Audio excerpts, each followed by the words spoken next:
1, 2, 3, go! Sige na, Hi! 1, 2, 3, go!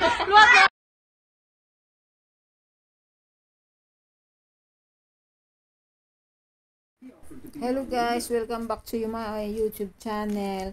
Andito tayo sa Butot Balat Restaurant.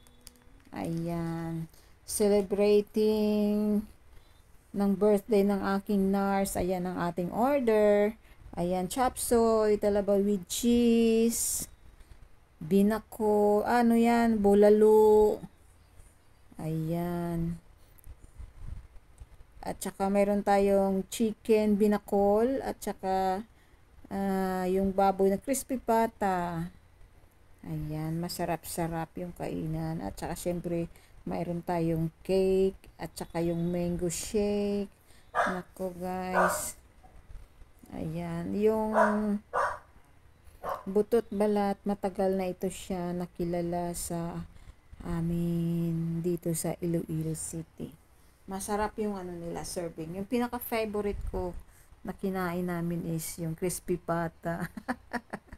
Ayan, crispy pata, 'di ba paborito nating lahat. Pwede ako kumain pero konti-konti lang guys. Huwag lang yung madami-madami. At saka patuloy pa din yung pagkikemo ko. So okay lang na kumain ako. Matutunaw na naman yan ulit pa magkemo ako. So ayan. Walang bawal sa kinikemo guys. Kailangan kumain ng malakas para may resistensya sa paggamutan. Ayan, kasama ko yung aming mga anakis. Ayan, kasama kaming 4. Ayan, madilim sa labas na sa harap ng Butot Balat. Madilim yung area. Madilim sa ating, hindi naman siya madilim. Pero syempre sa ating video, madilim siya. Ayan yung area na yan, patungong SM City. At saka yung place na ito is Plazuela de Iloilo. Ayan. Noon hindi ko alam kung saan ba yung Plazuela na yan. Yun pala, nasa gilid ng SM City lang pala, diversion. Kasi yung alam ko noon, yung pangalan lang ng street na yan is Diversion Road. So, nung pinatayuan na ng mga shop, ng mga kainan, naging social na guys. Plazuela de Iloilo yung pinangalan sa street na yan. Ayan, maganda din sa tingnan pag sa gabi. Syempre pag araw, iba din yung view natin. Ayan. At saka malaking pinagkaiba guys ng Iloilo ngayon kaysa noon. Napakalaking improvement. For 16 years na sa ibang bansa ako. Maraming mga bagong restaurant. Marami kang pagpilian. Pero syempre yung inaasam-asam ko na matikman na kainin, yung paborito ng lahat ng lapas batchoy. Hindi pa ako kumain. Kasi masyadong maano yung lapas batchoy, yung ingredients niya at saka ano.